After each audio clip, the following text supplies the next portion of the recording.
Dhaabatti akan biyya keessa baratu na Hoteela abbaa keetii fayyadamee seenaa achumatti miila qulqulleessitee bakka itti yaaddessanii ga'uun waan oolatti callaa mul'ata qabaata. Namni abbaan kiyya hoteela qaba jedhee listiroo hojjetu, abbaan kiyya loon guddoo qaba jedhee hojii akkasii sahin tuffata, abbaan kiyya immoo fichaa warqii guddaa qaba jedhee waan hedduu tuffatan. Financial freedom waan barbaaduu fi xiqqeenummaa kiyyaa jalqabe. Si warri bitatuun kaffaltan achi keessaayyuu baay'ee isaaf kaffalamee ba'a. Lafti immoo adduma san jiru eessatiin. Ilaa akkuma nuu yeeseen. Obboleeyyan 27 moo akkas walakkaasaan keessaa dhaladhe. Ijoolleen kateeloo guyyoo jiru amma warri cinaa amma baanee akka keetti kana dhaabbate mataa fi dhaabbatanii imalanii irra hin jiran. Biyyamuun fuudhaa jirtu. Aniin kun akka malee karaa deddeema gadiin ta'e udduun akka malee fiiga. Jireenyi biyya kanaatu beektas hin teessu. Dargaggooti keenya hedduun ka hojii uummachuu dadhabanii yookiin immoo qaxarrii adoo eeggatanuu hagga ammaa jireenya isaanii jeeqamee karaa irra jiran ka ofumarra lafa deemaa jiran jiran. Kanaaf immoo ati fakkeenya guddaa ta'edha. Imalli keessa dabartee asiin dhaabbilee kana jaaratu maal fakkaata? Ameerikaa keessatti faranjiin tokko dhufe ati gurraachaa miti biyya kee keessaa siin jedha. Ati gurraachaa miti maan godhas bitti siin jedha. Gurraachummaa keetiin si kabaje biyya keetiin si kabaje si waliin jiraata. Maafi namichi ikoonoomii fi raan godhuu malee jireenya fi dhiibatu malee si akka namaatti si kabaje si waliin jiraata malee dhimma keetiin qabu. Biyya keenya keessatti dhabii waan jiruuf faayidaarraa wal dhiibuun jirti, gosaa wal qooduun jirti, marti bu'aa dhabaate jechuudha. Kanaafuu diinii guddaan biyya kana wanni biyya kana keessa baduu qabu dhabaa'ee amana. Uffatan qulluccii wayyaa addee guddoo ormaa diqqoo abbaa wayyaa jedha. Akaakoon kiyya digrii tokkoffaalee xumure maastersiilee xumure waaqa dhamma yeroo diqqoon duuba PhD inka eebbifamu ta'etti. Barnoota guddaa kenna. Qormaata keessa doon dabarinni wanni tolee mul'ata takkaan qubaan jirtu. Warqeen amma gatii jabeettii tunitti gababbaatee gatii guddaan bitamiisaa fi qormaata bacaa keessa dabarte qotantee biyyee keessaa baatee gubattee gara sadarkaa maallaqaan bitamiisa magaa guddaa horatiisaatti dhufti. Ilmi namaallee akkuma san bakka tokkoon baay'isaa chaalenjiin bacaa isaa qunnamuu danda'a. Kan keessa dabaranii nama guddaa ta'uu danda'anii. Sadarkaa amma irra geenne kanaa fi asiin nu ga'e waaqa. Aziriin hoteela qaba ammoo hoteela dura ta'e liistiroo hojjedha. Laan jalqabaa magaalaa Finfinnee irraa gara Shaakkisoo adoo deemu jiru naannoo duukamii kana si'a uumaan na jalaa ka'e uumaan hin dho'e dho'eellee hanna irraa utaale waaqumaan nu gargaare balaa hamaa ture balaan sun fa'a akka malee ulfaata ture makinaan gara galtee si'a lama dhaabatte yeroo lama gara galtee dhaabatte Aamiki waan tokko hin ta'e mataa hin hamboo waafanne wannicha imaajin gaaf gootu waa akka malee hamaati garuu gargaarsa waaqaati guyyaa keeti malee hin duutu.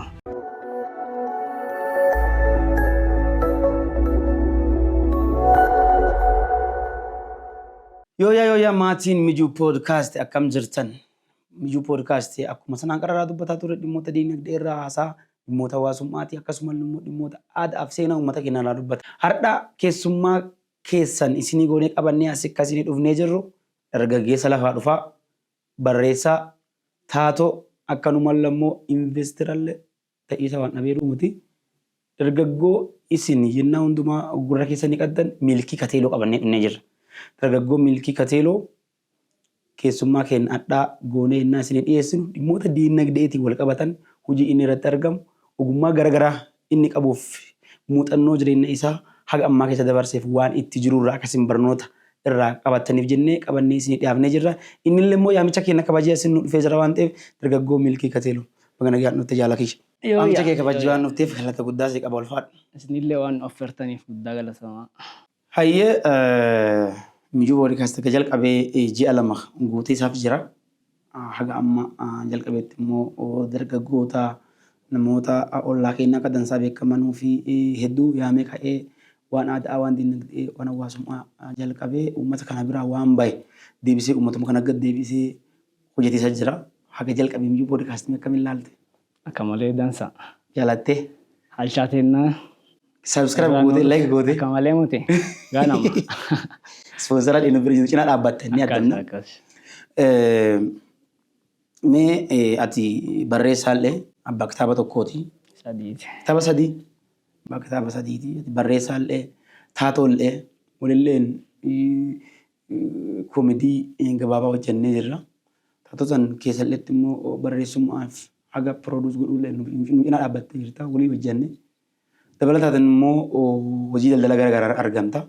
Amma immoo sadarkummaa isaa wal guddichee impoortii fi ekspoortii illee jalqabdee jirta.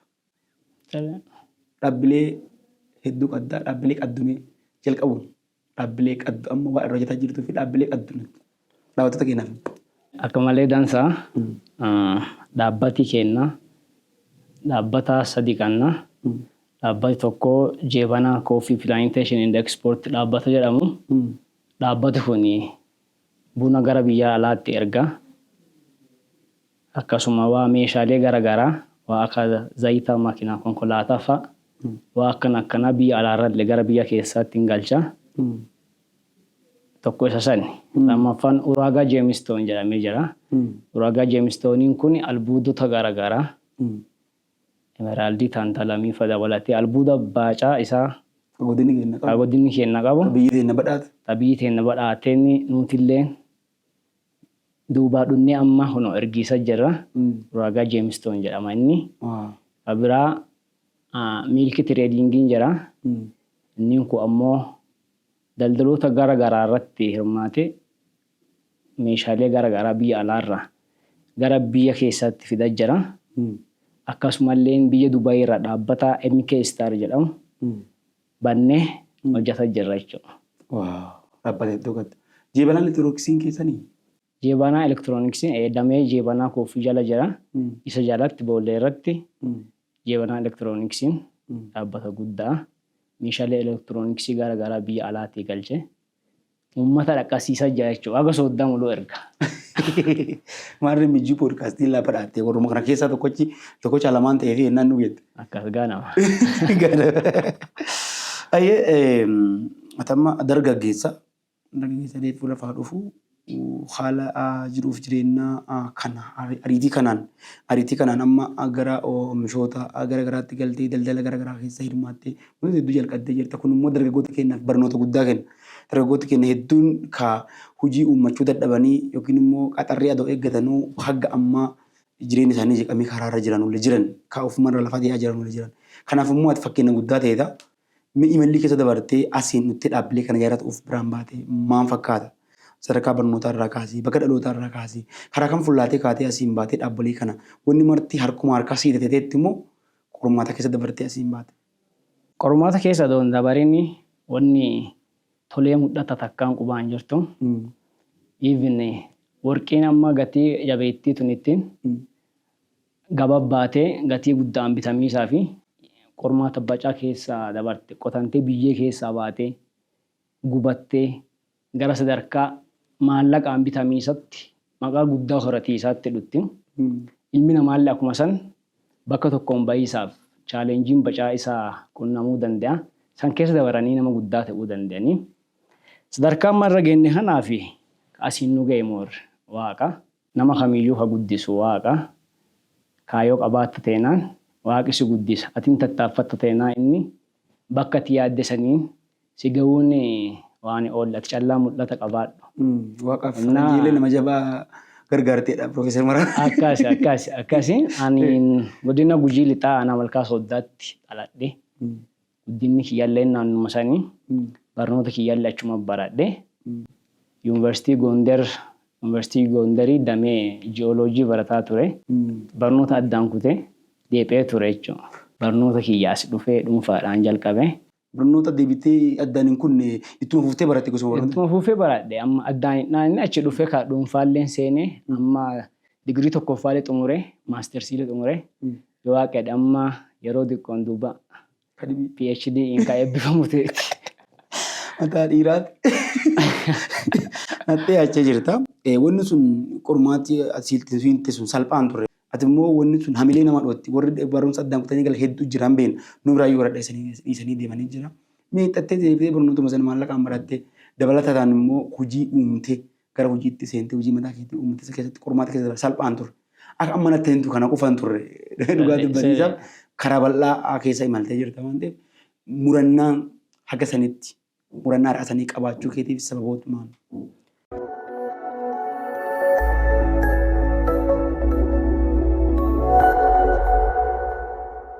Sababooti guddoon argaa ture. Adoo silaa naateeti akka fedhii kiyyaatti digirii jalqabaa yeroo baradhu an biyya keessatti baratuun barbaadu ture. Maafi fedhii guddaa barnoota waan qabuufi adoo humni tiyya naageette barnoota digirii jalqabaa biyyaa bahee adoo baradhee gara biyyaatti deebi'e. Fedhii guddaa qaba. kutaa 12 gaafa xulleen qabxii gaariidhaan xumure.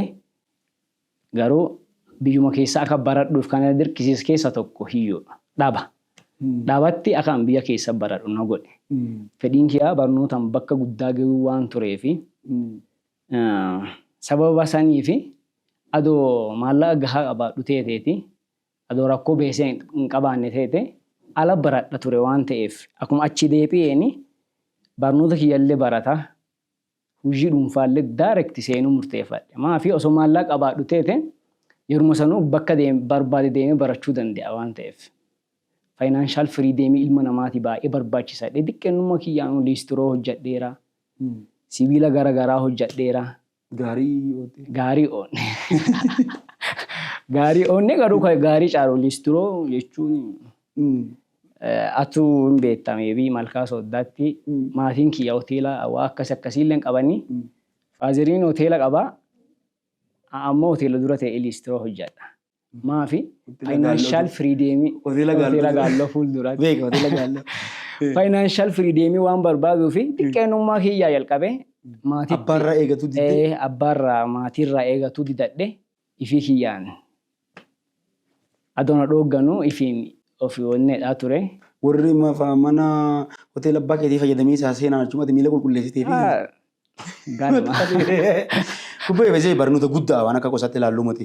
Namni abbaan kiyya hoteela qaba jedhee listiroo hojjetu abbaan kiyya loon guddoo qaba jedhee hojii akkasii isa hin tuffata.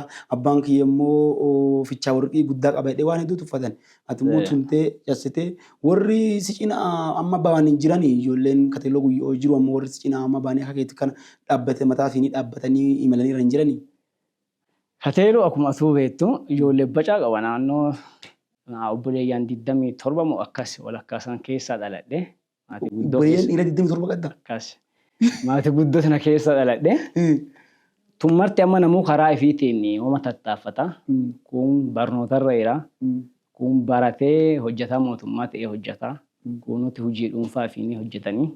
Namoonni dhufadhee yaada. Wanni kun salphaan turre kun murannaadhaa isaanii qabaattee mul'ata yeroo isaan qabduyyuu mul'ata if dande'isaati waan ta'eef akka sanii if dandeettee baatee eega barnoota keessatti fixxu murteen duuba dhaabbilee kana dhaadde moo adoo barnootarra jirtuu dhaabbilee kana seente kitaabi fakkeenyaaf jira. Kitaaba jeebanaan jira. Waliyyeen jira. Kitaabota kanallee yeroo barattu barreessite moo adoo baratiin dura barreessitu? Kitaaba already kutaa 9 gizee baradhu waa aadaa Gujii tana akka malee jaaladha. Waan dhaggaa guddanne waan ta'eef bakka dabarsii tana akka barreessu akaakootti yaallee akka malee na kakkaasaa turanii sanumarraa jalqabee kutaa 9 barreessuu jalqabe waa aadaa kana qoratuu istiidii gochuu jalqabe. Garuu aduma tamaarii ta'eeruutu yuunivarsiitii adoo baradhu kitaaba jalqabaa maxxansuu danda'e jechuudha. Kitaabni sun amma gabaarra jiraa? Gabaarra hin jira.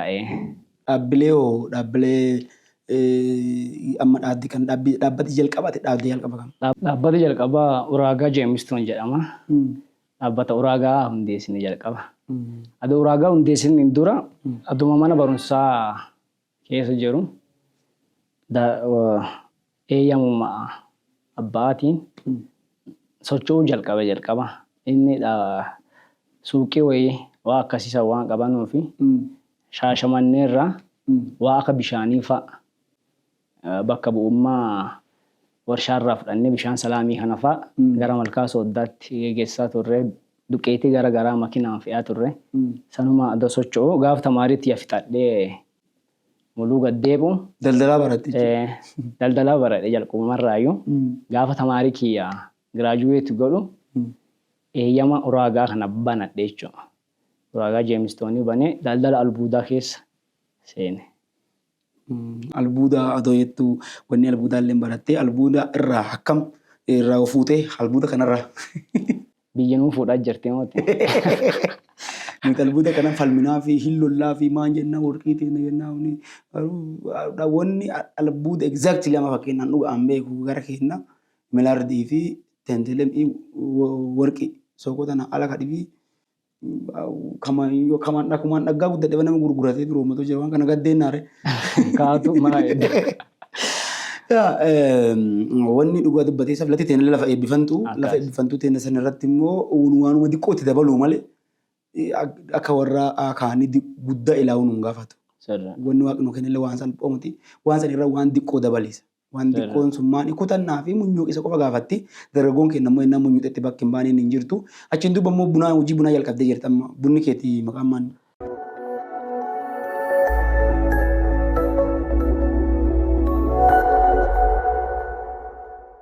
Bunni jeebanaa kooffii jedhama. Buna jeebanaa kooffii jedhama. Duraan dursa ka albuudaa san irratti yoo si deebi'e yoo xiqqaate albuudota gosa 87 olitti godina keenya Gujii keessatti argama. San jechuun even biyyeen nuti irra deemnuyyuu albuuda jechuudha. Albuuda jechuudha kaa gosa bacaatti jira. Amma albuuda kana irratti dargaggooti keenya bileen qofa nama godhiisa doonteen yookaan mootummaa qofa qaama hojjetu qofa bileen godhiisa doonteen adoo hojjetanii hojii hojjetantu guddoo jira jechuudha. Kanaafuu adoo moora achirratti hojjetanii gurmaa'anii hojjetanii komii qofa gaafa inni namni humna qabu tokko gaafa investeerii humna qabu tokko dhufe akka barbaade mootummaa walii hojjetuu danda'a jechuudha. Kanaafuu dursanii adoo maaxaarraa kaasanii albuuda jiru waan jiru tuffii dhiisanii adoo hojjetanii dhugaa adoo elaayinii milkaa'uu danda'an maafi carraa badhaa qaba waan ta'eef. Kanaafuu an dargaggoota waan jedhu adoo hojjetanii himaataan gurmaa'anii lafa gaafatanii. For example yoo sii fudhadhe dhaabbati godhu lafa albuuda warqee guddaa fudhateera. Lafa ta'eeti gatii hojjedhatte eenyulle si dhoggee hin danda'u yoo si dhoggaa akka feetee hojjetuu dandeetta. Homaa wanni si wanni jedhu hin jiru. Kanaafuu adoo gurmaa'anii lafa gaafatanii namuu albuuda oomishe maqaa qofaanii albuuda qabanii qofa doonteen albuuda sanillee itti fayyadamuu dandeenya jechuudha. Nageenyummaa albuuda sanillee eegisaaf waan salphoo hin turre fakkeenyaaf akka borootti fakkeenyaaf diddaa laga gaara eebichaa gubbaatti hirmaadhee ture. Hin jiran ijoolleen yeroo san waliin baranne warri akka Bazaa Bishgurmeessaa fa'aa warri akka Jeebanaa Jeedala Roobee Kunfaa Dr. Dureessa Raasoo jedhanii hedduun keenya deemnee mana barnootaa warri keenya barnoota nu erga shaakkisoo nuti immoo warri sun baay'ee giraajuweeti godhanii dhufanii jiran hedduun isaanii nama akka Jeedala Roobee fa'aa Barsaa Jeedala Roobee amma kaadhima amma PhD yuunivarsiitiin Finfinneetti barataa jira. Warri akkanaa kun fa'aa warra giraajuweeti godhee dhufee jiru. Nuti immoo yeroo san reeffa kutaa godhanii lama baranna. Nurra ardaati waan hunda keessa beekna nu qabatan malee garaa socho'an nu qaba waan ta'eef waliin gadi imallee namni akka gooticha keenya bira dhagalchuufaa naannoo san dhaqanii deebi'anii torbee sadiin duuba wareegame badhaadhaan. Lafa san gubbatti falmi guddaa geggeeffamee harka hundumaan uummanni keenyallee nu qarqaaree harka dhaabbata qorannoo geggeessee warqii toonii hedduu argadheera jedhu harkaa baay'ee. Hadha immoo dhaabbata keenya deebi'ee irra dhaabbatee irra hojjetu immoo ifii teennaa Director ragalee argachuudhaan gammachuu guddaa nutti dhagahama. Keenya inni dhoggannee jira. Seef gochuullee barbaachisaadha. Albuudonni akkanaa kun albuudonni wanni akkanaa kun qabeenya riinii waliin hin taane irra deebi'ee haaromfama. Bosona teenaa kaamurtee kaayeen dhaaddu gishee takkatti baachee innaan baachee dhaloonni duuba jiru immoo argatuu qaba waan ta'eef if qofa fudhatiisa doontee nama irra jireessaan wanni albuudaa wal qabatu naannoon hin faalanti hin saamama dhaloonni exploit ta'a. Hin qisaasamaa jechuudha. Dhaloonni illee lattillee qilleensi illee kana kunuunsa naannoo madaala naannoo eeganii madaala jireenyaa eeganii hin hojjetaniidhaan immoo ittiin jijjiiramanii as albuudota gammaa alaa ergite irra jireessaan teenjileemii fi liitiyeemii keessaa yookiin warqii fi immoo jeemistoonii imilaardii keessa kam irra jireessaa ergeedha jettee. Baay'inaan kan erge taantalamii baay'inaan taantalamii ergaman jedhamu kaa fakkeenyaaf wanni nuti erginuu fi wanni sabii biraa fakkeenyaaf Finfinnee keessa jiru nu umarraa bitanii ergan ka erginu waliin persentiidhaan yoo ilaalte harka 100 keessa tokko hin gahu. Kana jechuun nu haga ammaa hojjannee jechuudha. Taantalamii isin bittanii moo oomishtanii gadi hidhattanii? Nuti amma achitti taantalamii hin binnallee hin oomishnallee. Qaxxicha? Malkichallee malkaa sooddaallee. Malkaan sooddaallee taantalamii qabaa? Malkaan sooddaa akka malee qabdi. Yoo gara dhaguma nuti hooggisee horii badhaan waliin qolaansaa ta'e. Akkas. Malkaan sooddaa moo rindoom anticha caalillee albuudota gosa baacaa qabdi. Albuudota gosa 56 olitti keessa jira. Albuudota baacaan maqaa isiin dhufa ganaa gara fuulduraa Ammallee ni bal'ina guddaa qaba albuudis. Albuuda xiqqaa miti. Fayyadamummaa uummataa akkam waasan irratti gargaaramee Hin jiru. Homaa waan fayyadaman hin qaban haga ammaatti. Isin taantalamii yeroo fiddanii amma oomishtanii yookiin bittanii yeroo fiddan Finfinnee yeroo baata eenyu gurgurattan? Jechuun dhaabbilee isinirraa bitan kama biyya kana keessa jiranu? Kama biyya kana keessa jiranu tarii chaayinoota fa'aan chaayinoota asitti dhufanii bitanuun jiranu isaanuma fa'aa ekspoortii goonaa jechuudha. Taantalamii yeroo asiin bahu yeroo jireessan gara Kiigaalii deema. Yoo duudhaa keewwan dhokattu Kiigaalii maaf dhaqaa taantalamiin daaretti warri barbaadu warra chaayinaa kana maaliif gara Kiigaalii godhata? Kiigaalii bakki dhaqaan itti laalamu qorannoo isaa taasisuu fi fakkeenya taantalamiin qabxii hin bitama. Persentii hin bitama. Persentii meeqa kan jedhu dhaabbatti isaa addaan baasee danda'u biyya kana keessa hin jiru. Sababa isaan gara Ruwaandaatti ergame laab riippoortii isaatiin duuba gara biyya biraa ergama. Xaxxee ilaaltee naannoo sanfaa sirriitti biraan baatee dirqama. Kiigaalii guyyaa wayii Kiigaalii keessa dhaabbattee mucaan kee namaa wanni kun cadhinneetii mati kaasan dhaloota irraa barate achiin baay'ee qabxii isaa baramee asitti deebi'ee qabxii saniin immoo deebi'ee bitama. Walakkaa kanatti immoo faddaalummaan hin jira. Qabxii inni ol akka aadhaa jedhamu fakkeenya qabxii olaanaan 70 naannoo 72 75. Kan amma akkanumaan jilbuma fuudhanii kennan malee albuudichi waan qoratamee sirriitti fakkeenya taantalamii keessa nu beemiin jira, Iraaniin jira, albuudota gosa bacaatti keessa jira. San keessa nuti amma fakkeenya oomishtooti naannoo keenya oomishan taantalamii lama qofa keessaa qabxii isaa laalan malee albuudota achi gadi hafanii bacaa waan beeku. Tiintiluma keessaayyuu albuudota bacaa jira. Which means beekaa mootummaan biyya bulchu waan kana quba qaba.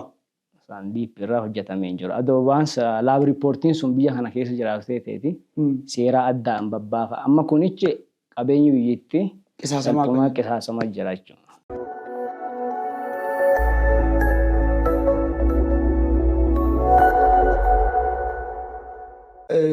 Achi amma hojii albuudaa hojjettan kanaan walitti himuun ebil waan kan hojjechaa kanaan karaa kanaan kootuun fajjira moo wanni daldala kun namni daldala keessa bee ji'a tokko geena namni gaarii fedhe jedhamu seexana ta'a.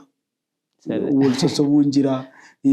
Asumaan immoo ebil kan wal dhossanii isiinuu jirtu maanii ta'edhaan wanni kanaa kun jijjirti warra walii hojjetan keessa dargaggoota ispeeshaalii irra jireessa. Nuti amma warra gurguddaan nu dura bacaa hin beennu. Tarii akkaataa oolmaallee ni gargar fagaatu dandeenya. Garuu nuti dargaggoota amma albuuda hojjetan wal beenna. Wal beekantii kennaan ammoo akkaataa wal beennuun fakkeenyaa fi gabaa hadhaa taantalamiin international pricing meeqa jedhu qorannee laallee bira geenne websaayiticharraa laallanne walta qofa himiisa doonteen uummata gadi oomishuyyuu akka isaanii nyaatan maaf taantalama fa'a amma albuuda garagaraa emeraalii fudhattee yoo laalte namni hojjetu. Nama keenya ofa doonteen faranjootiin asii gadi deemanii hin daldalan jechuudha. Gaafa gadi bu'aan saamisha garaagaraa wanni gaggeeffamu waan jiruuf haga qotatteetti gatii international pricing meeqarraa kan inni jiru uummata keenyatti hima akka isaan gabaa dansaan gurguratan sappoortii orgoona jechuudha waan jiru quba wal qaannaa. Dabool akka tanatti dalagamu haga nama raamotti. Hin jiru. Even gizee tokko amma wanni jiru gabaan keenya gabaan gaditti uummati hojjetee ittiin gurguratu gabaa internaashinaallii farra ol dabarsa. Maaf akka uummati fayyadamuuf. Qabxii isaallee waan achitti hin baramneef. Achitti hin baranneef akkanuma ilaan bitan waan ta'eef. Madaala isaa eeguudha. Waan akkasiitiin uummata cinaa dhaabbata jirra yoo xiqqaatte. Amma fakkeenyaaf liitiyeemiin giraamaan bitama moo kiiloo? Liitiyeemiin kiiloon bitama. Inni kiiloon bitama. Egaa tooniiti. Amma qotatteen ta'e nan beetti uummanni keenya warri oomishtooti warri abbootii lafaa jiran hin beekanii gatii isaa ta'e. Sirriitti beekan. Amma gabaan waajirri albuuda biyyattii ministeera of jedhamu gatiin baasa. Niilee gatii fi baasa. Fakkeenyaaf liiteemiin baay'inaan gara Chaayinaa fi Awurooppaa kana ergama. Isaanilleen Awurooppaan gatii kanaan bitadha liiteemii kan jedhu qaddee Chaayinaalleen gabaa fi guyyaa appideet godhaa deema. Gabaasaan laalaa gurguratan. Gabaasaan laalaa gurguratan. Maani faayidaan liiteemii bittee maan gooti Chaayinaan liiteemii? Amma rakkoon guddoon biyya kana keessa jiru pirooses hin ta'u liiteemiin biyya kana fa'aa keessatti albuudoti baay'een pirooses ta'een gurguramu. raawuu maateriyaalii isaatti deema. Eega biyya deemu san ga'een duubatti pirooses ta'ee galteef oola jechuudha. Akkas amma liiteemii fudhatte baatiriif ta'a. Baatirii konkolaataa. Waan garagara bakka waan baatirii hojjetu baatirii kamiifuyyuu liiteemiin murteessaadha. Keessaa qarnaa jechuudha. Maal makiinaanuu kenna malee. Wanni qanxicha baatirii qanxicha dhufatti godhatu qarnaa jiru. Amma maqaa akkasiisaan biraandii sanicha gara fuula dura. Qanxicha albuuda hin qabne hin qaddu. Garuu immoo haaka maqaa fi saniin jirtu. Tadibii immoo wanni wal biraan qanxicha qofaa yoo ta'u hin ta'ine qabeenya uumamaa guddaa qaddi godinni kenna. Gama lamaaniinuu. Galli lixaallee qaba garri baallee qaba. Guddinna qabeenya uumamaa isiin qaddu saniif immoo guddinna isiin agarsiicha fakkeenya waaqa infiraastraakicharii tajaajila hawaasaatiif waan oola wallaltan qaddan hawaasaan beektaa finfinneen beektaa magaalaa Shaakkisoon beektaa Bulee Horaan beektaa gad buutee immoo Adoolaan beektaa gad buutee Haya Diimaan beektaa Daawwaan beektaa warri kun muluu isaanii lafa albuunni jiru guddinni isaaniitiif qabeenyi isaan qaban wal madaalaa. Hunduddaa garaa jirti. Isin maanti isin itti dhaga'amannaa kana dhaggitan? Kana yoo dhagginu maanti nutti hin dhaga'anne akkuma nutti dhaga'anti. Tuni amma dhugaa daddee beektaa. Dhugaa daddee dhugaan gaafa fi galti. Dhugaan gaafa fi galti. Gaafa dhugaan galte ammoo wanni qanxichi hawaasaa hanqattuuf hin jirtu. Wanni sooddii Shaashamannii hanqattuuf hin jirtu. Sii galee. Amma dhugaa daddee tana gizee isii itti eenna. Yoo guyyaa isii eegee dhugaan tun isinuu fi hojjette waan ta'eef.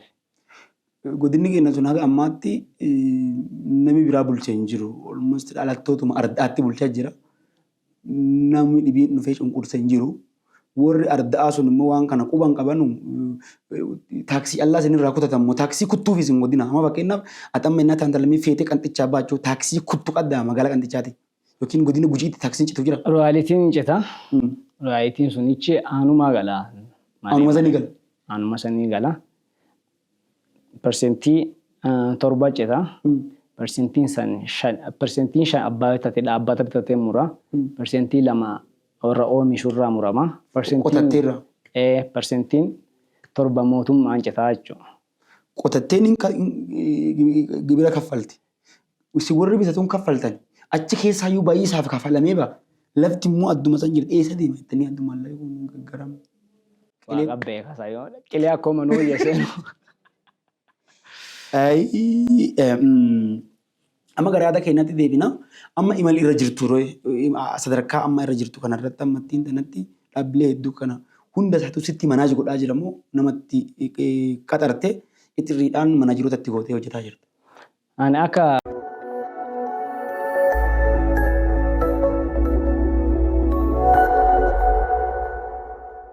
jeneraal manaajarii dhaabbata kana keessatti hojjetaa jira. Najaraallee namooti hojjetan akkaatuma daldala saniitiin namooti qaxaramanii hojjetaa jiran baca jira. Yoo xiqqaate naannoo nama 25 olitti amma ji'atti beesee wayii nurraa fuudha. Hin kaffalta jechuudha. Hin kaffalla jechuudha. Naannoo nama 25 olitti ammaafu ji'atti namoonni isaa galtuuf hin jira. Nama 25f carraa hojii umurii kana uumteetta jechuudha. Akkas. Wow, it's great. Tadhibiin immoo gara fuula duraatti dhaabbata kana gurguddicha ol baachee sadarkaa biyyaatti dorgomaa godhiisaaf waan karoorfatteettu fa'aa waan qabdu. Akka malee qaba. Akkuma hangafa seekaasi fakkeenya liiteemii yoo fudhatte liiteemiin biyya alaatti deemee pirooses ta'a.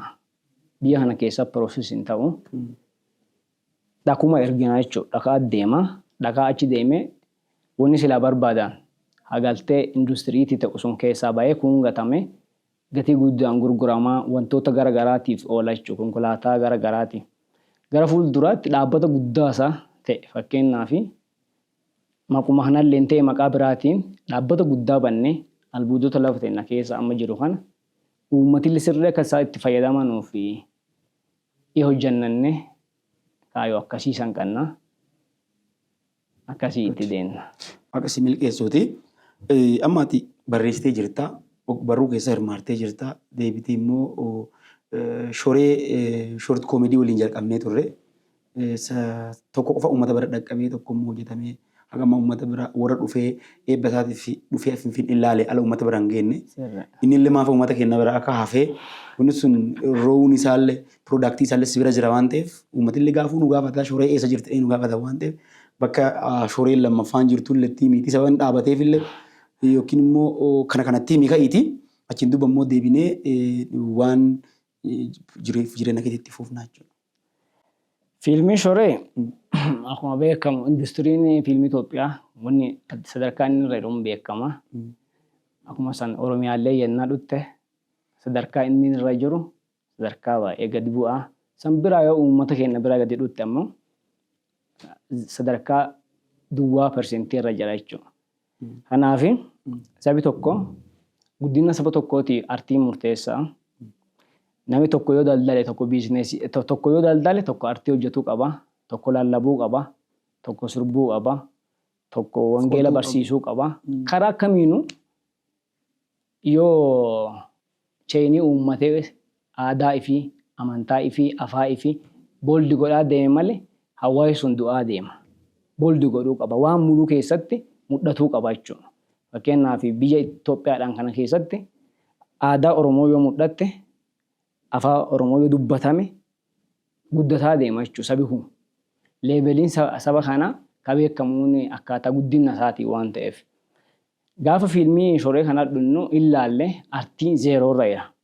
Artii zeeroo irra jiru kana akkamiin guddisuu dandeenya waan jedhu yaannee akkuma tuu beektoolumaan mari'annee wogodhuu qannannee mari'annee ifumaa barreessinee ifumaa taatota ta'inee hojjenne jechuudha fiilmii sana. Fiilmii isaa hojjannee tokkoffaa uummata biraa baay'ee uummata guddaa ture jaallatanii jiranii. Akka malee yaatanii. Ammaan tanallee na gujii keessa deemnu shoree nuun jedhanii. Anu yennaa amma karaa kana gad deemu shoree naan jedhan. Akkaasi. Kayirin ko dhugoo naan jedhan inni boru. Akkaasi maqaa akka malee namatti tola. Maafi dheebuu uummata haga ta'e akka isaa irraa fiixxisan loqoda isaaniitiin gaafati dubbattu gammachuu isaan keessa uumamu guddaa kabaja guddaa nutti agarsiisan. Fiilmiin xiqqeettiin nu hojjenne sunitti fudhatama guddaa uummata keessa. Waan geenne nu jaallatanii jiran. Akkas akka malee uummata dansaa. Ana caalaa guddisuu qannaaf jennee lammaffaallee hojjenne. Lammaffaan sababa gara garaatiin dogodiin dhiifamii haga ammaa jira. Paartii haga 4-5 qaba ture fiilmiin kunichi qabarraa'ee lafa jiru. Kanaafuu kutaan lammaffaan kullee gabaabbinaatti numa gadhiifanti. Numa itti fuunna. Shoreen akkuma beektu fiilmii diqqaan turre yaanni keenya guddaa ture. Haga nuti itti hojjennee fi qulqullina isaa mammaan kana wanni ogeeyyota biraanuu kan illee jiran hartoota keenya gurguddoon dhufanii kabajaan nu dhufanii nu ilaalanii yaada irraan nu kennanii yaada san fudhannee hin fooyyessina innee kaane garuu walakkaa istee godhee dukkallee shoree jaallata ture. Dhugoon immoo dantaa jaallatan hin qabu ture akkaatii hojjettuuf si jabeessaa ture. Dukkalli immoo dhugumaan shoree fuudhee jira. Dukkalli shoree fuudhee jira. Amma maatii ijaarrattanii ilmi horattanii jirtan. Ilma qaddanii ilma keetti isa maqaan kolbaadhaan. Kolbaa. Abbaa kolbaa naan jedha amma. Abbaa kolbaati. Waaqni guddisuuti. Kutaan lammaffaa itti aanu sun immoo yennaa dhiyootti uummata biraan gahaa itti yaaddaa. Already obba'eera waan ta'eef laallameera illee waan ta'eef ammaan duuba I hope gadiin dhiifamatee yaada.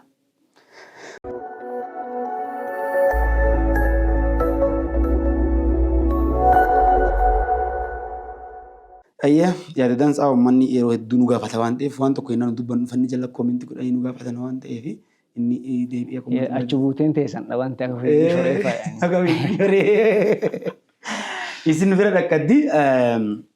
Adabbiin immoo yennaa gara jireenya jiru jireenyaatti deebiin waan namatti dubbatte kun hundi isaaniitu waan dhaloonni irraa baratu dargaggoon akka keetii irraa baratanii si hojjetanii si waliin kutannaa qabatanii akkatti deeman.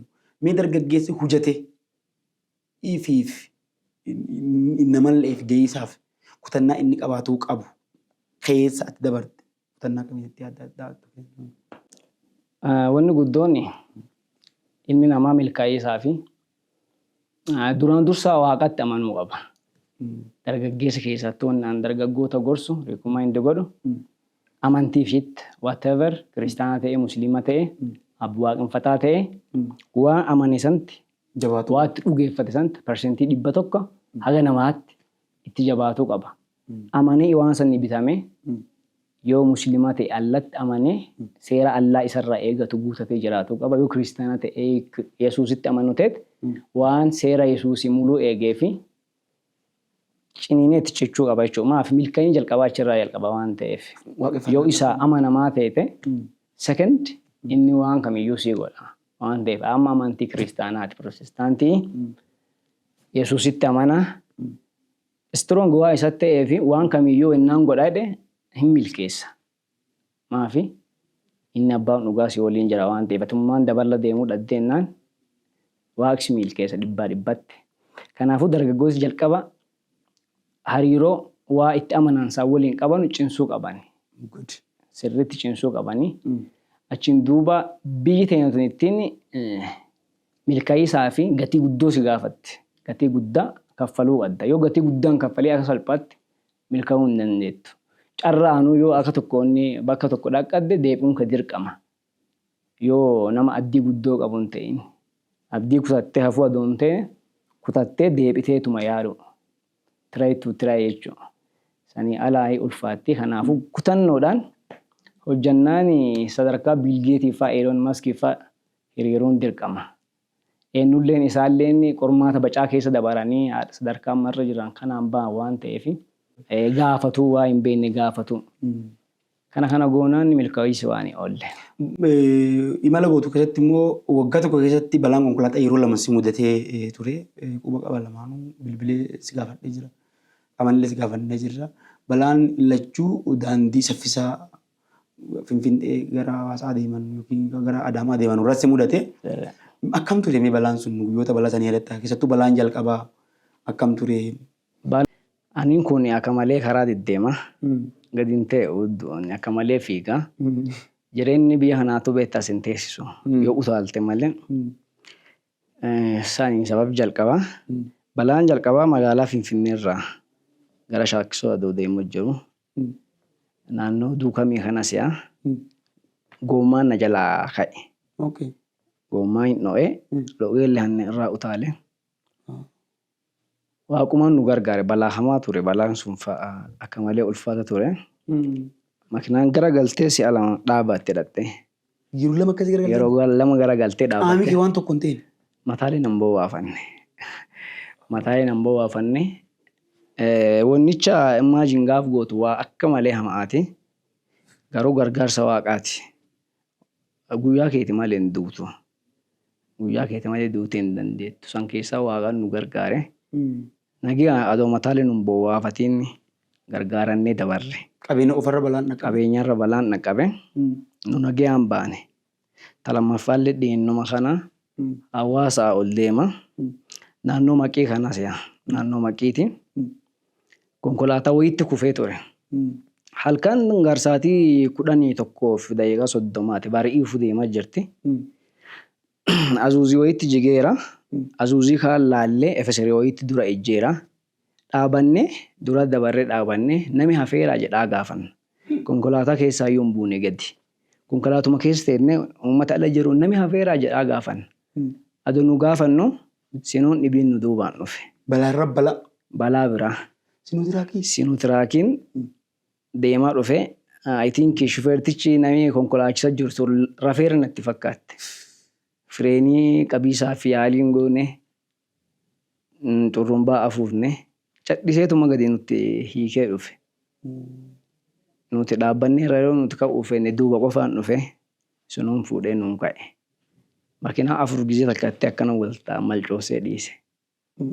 Isaan keessallee konkolaataan daamiij ta'e jechuudha already. Waama daamiij ta'e. Achuma keessa turtaniisi? Achuma keessa turre isaan keessalleetti oma tokko hin ta'in. Wanni tokko? Oma tokko wanni balaan nurra dhaqqabe tokko hin jiru. Konkolaataan duuba isaatii durallee caccabee hobba'ee gabbiina ufatti hafe. Bakka keenya san qofa hafe waaqaan nu gargaare kun gargaarsa waaqaa guddaa mul'isa. Nami gaafa haadhaaf eebba haadha abbaa qabaate hojiin beektaa eebba haadha abbaa akka ati horattu si gorsa gizee mara. Eebba haadha abbaa qabaannaan ilti kolbaa sirra hin jirtu teenaani Ayyaanuma isaatti ayyaanuma saniin jiraatta. laallattee waan kana fa'aa gaafattee hojii laallata. Abbo laalaalladhe. Laalaalladhe. Waa Itti hantuulle. deddeebitee beektaa? Itti deddeebitu. Waa hantuulleef duubaatti hin dhaggine.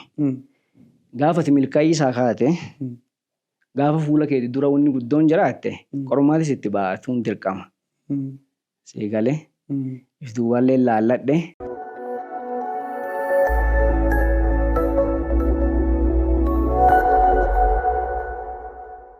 Jaarsa mariisiche. Jaarsallee mariisise. Akkana Jaarsallee mariisise. wanni gaafa abbaa fi duubaa qaddu hin boonta. Waan hundinuu isa bira jira. Haadhaaf abbaan jiraannaa wanni hundi isaan bira jirti. Akkas. Yennaa haadhaaf abbaan illee hin jirre ta'e namni addee isaaniitti tajaajilu jira. Adaadaan hin jirti. Abbaa xiqqaa abbaa guddaan hin jira. Wanni namni sanyii bal'oora dhalate illee wanni dhufe namni sanyii hedduudha yaadatu illee tanumaaf. Akkas. Wanni hedduun bobbuma maatii xinnaatti hin jiraanna. Akkas laalaalladhe akkuu laalladhe. Homaa hin dhanne. Abba waan guddoo si dura jira naan jedhanii eebbisanii na gadhiisanii. Gujiin beekta gaafa wanni takka namaatti deddeebite hin laallataa mote laalanii yookaan waan kanarraa deebisiin jedhani. Goma sanuuyyuu gommaanuu amma achi hin deemini illee gommaa oofinii illee beektaa isiin jedhani. Laalanii wodhabanii waan faaciyatan waan faaciyuu qaban faaciyatanii tabiraa waan guddoo silaa baafatoo qabdu laalanne. Bakka waan guddoo si dura jira. Itti fufedhan. Erga. Waan guddoo si dura jira. Tumii deemi. Muka sagalee qabu beekta qolaan baay'ata. Eeyyooma. Muka gaafa inni baddana fa beekta qolaa itti fakkana abuu ijoollee itti dachaattee warra buufatti mute. Oma kanaa diinni halkanii guyyaa qolaansa. Iviinka kana caaltullee dhufuu dandeetti. Akka dhugaa qabdu waaqi si gargaara. Akkas. Waaqi si gargaaruuti. Baay'ee guddaa. Atamma waan baay'atu tuttee jirta kun gaafa kaanii hin barreessita tiyaatoo hojjetta waan illee dhagartee irraa hin dabartu numa laalta. Billa illee laaltee waan ispiidiin killa malee ariifata. Waan hundumaanuu ispiidiin deemisa jirta. Waan tokko addanaa waliin mari'atte akka fiilmii isatti hojjenne illee beekta. Guyyaa lama walii oolnee hilteen natti fakkaatte hilteen addisii waliin mari'anne natti fakkaatte hilteen addisiitti mari'anne guyyaa lammaffaa deebinee gara hojiitti hin jechuudha. Hin qophaa'ummaa irratti yeroo baay'ee karoora dheeroo wanni hunda karooraan wanni itti godha. Inni ariisicha naayyuu wanni san si dinqisiifadhe. Guyyaa lamaan duuba gara hojiitti galtee barreessitee hojii gallee hojii keessatti immoo ati 50 harka keettaa. Ansiilii isaan fa'aa ta'ee eega gisee meeqa wallollee deebii kana fa'aatti wanta. Waan amma ariitii ispiidii amma irra jirtuun ariitii amma irra jirtuun hoggansa fattiin dhufa yookiin immoo bulchaa biyyaa kan ta'etti yaadda. Sooma waa. Kaaraakteriin qadduu kaaraakterii ariitii keetii akkas waan ta'eef si gaafadhe. Sirri isaan gaafa biraan baane beenna. Akka malee riskii fudhatuu barbaada. Riskii akka malee fudhatuu barbaada. Yoo fakkeenyaaf waan chaalenjii na godhu adoo chaalenjiin ta'in torbaan tokko yoo ta'e ifi shaqqaaqa tokko. Natti hin tolu sammuun ta'e boqonnaa na horattu. Riskii barbaada. Riskii dhufiisaa fi dhiibadhee watti seenuu barbaada. Waan tokkoon godhadhee gizee yaade waan sanii yaadi sun waaqa biraa akka ta'e qofa cheeki godhadha. Waaqi yaada isaa waliin hin jira ta'inaan riskii feetellee innaa dhutteen sodaadhu duubaatti hin deebu casseetumatti deema. Kanaafuu bulchaa ta'ii isaaf yaada qabda. Suni ooltu. Amma adoo dhuguma biyya amma keessa jiraannu tana keessatti namni tokko waggaa 18 guutee namni mirga filuu qaba. 21 guutee namni mirga filatamuu qaba. Adoo biyya Itoophiyaa amma keessa jiraannu tana bulchi jedhanii kennanii carraa argatte. Wanni jalqabaa ati kun sirratuu qaba jettee guyyaa jalqabaa keessatti sirreessuuf karoora kee jalqabaa gootu maanii biyya kana keessatti? Biyya kana keessatti suni dirqama nageenya. Nageenyi sirratuu qaba jettee jettu. Tokkoffaarra nageenya sirratuu qaba. Lammaffaarra faayinaanshaal siisteemii biyya kana jijjiiramuu qaba jedhee yaada. Waan sitti mul'atee jira. Waan nutti mul'atee jira. Nageenya akkuma walii galaattu kana naafaa bal'aan deemu marti sitti himuu danda'a. Nageenyi biyya kana keessatti hin jiru. Nageenya waaqaatii jirra malee. Nageenya karaa garaagaraatiin jiruun hin jiru. Waaquma nuti isaaf jiraata jirra. Nageenya murteessaa. Nagee murteessaa. Ta dhugaa dubbanni biyyoota biraallee nagee maybe hammaatu danda'a. Even Ameerikaa dimokiraasiin addunyaarraa sadarkaa jalqabaarraa argamtu keessallee nagee gizee tokko boora'uu mala ka biyya keenya keessa dabare akka malee. Keessa dabare nagee murteessaa. Lammaffaarraa faayinaanshaal siisteemiin biyya kanaa sirriitti biyya kana bulchu namni Itoophiyaa bulchu adoo abbootii qabeenyaa ta'ee dansaadhee yaada. Adoo abbootii qabeenyaa ta'ee dansaadhee yaada. American view. American view. So amma dirqama akkas ta'e yoo akkas hin ta'in akka malee ulfaata. Fakkeenyaaf namoota biyya keenya keessatti maallaqa badhaan yoo xiqqaate nama maallaqa miliyoona tokko mana biliyoonaa kana seentee jennaan akka malee qaddaatti. Garuu addunyaa irratti yoo deeme namni asitti abbaa qabeenyaa jedhan even Dubayii ollaa tana yoo deeme mana kumootaa keessaa yoo hin galu jechuudha. Mana kumootaa keessaa hin galu. Kana jechuun ikoonomiin biyyattii akka malee du'a.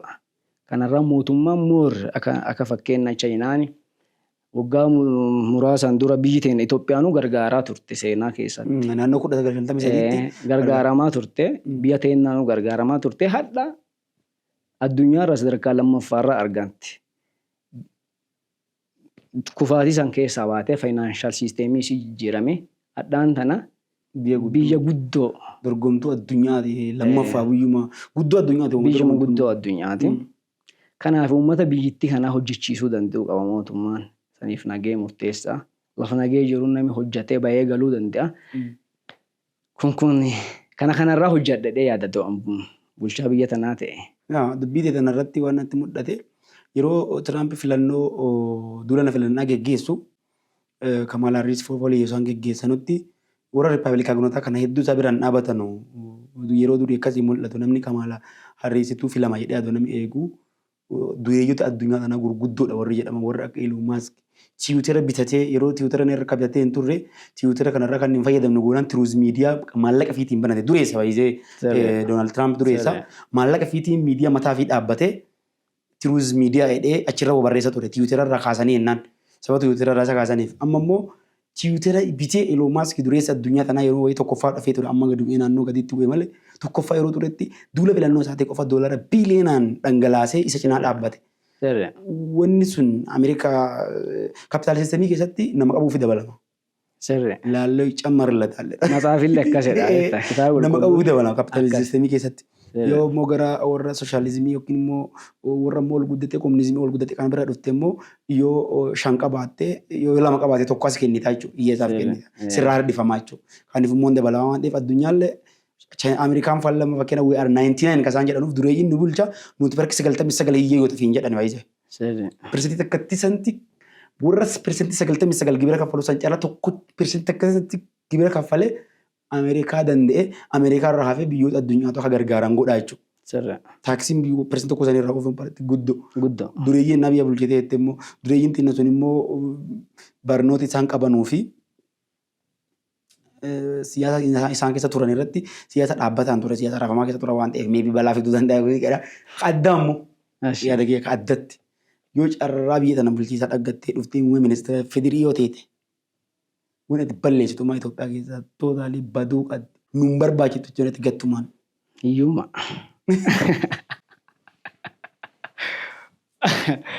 Hiyyummaa. Amma maan dira seeta biyya kana keessa. Biyya kana keessa akka malee dhabii jira. Wanni booldi ta'ee biyya Itoophiyaa kana keessaa beekamu. Waggoota 90moota keessa 80moota keessa jalqabee biyyi tun addunyaarrallee maqaa isheen qabduun dhabaan beekanti hiyyuun beekanti maqaa haga kana ga'utti biyya tana gubbaara. Haga maqaan kun ka'u asitti haga hiyyuun sun baddu asitti biyya kana keessa haga dhabii hafuu asitti biyyi tun nagayaallee argatte dhee yaadu ni ulfaata. Akka namaatti kadhabe immoo hin jeeqa. Kadhabe hin jeeqa jeequun dirqama dhannaa hin jeeqa.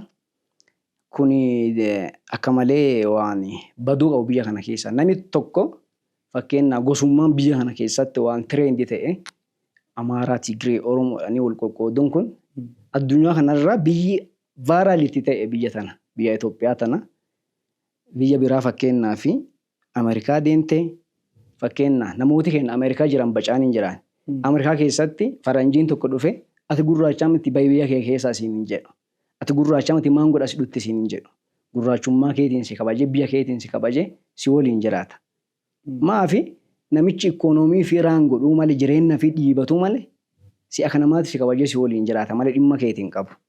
Biyya keenya keessatti dhabii waan jiruufi faayidaarraa wal dhiibuun jirti gosaa wal qooduun jirti tummarti bu'aa dhabaate jechuudha.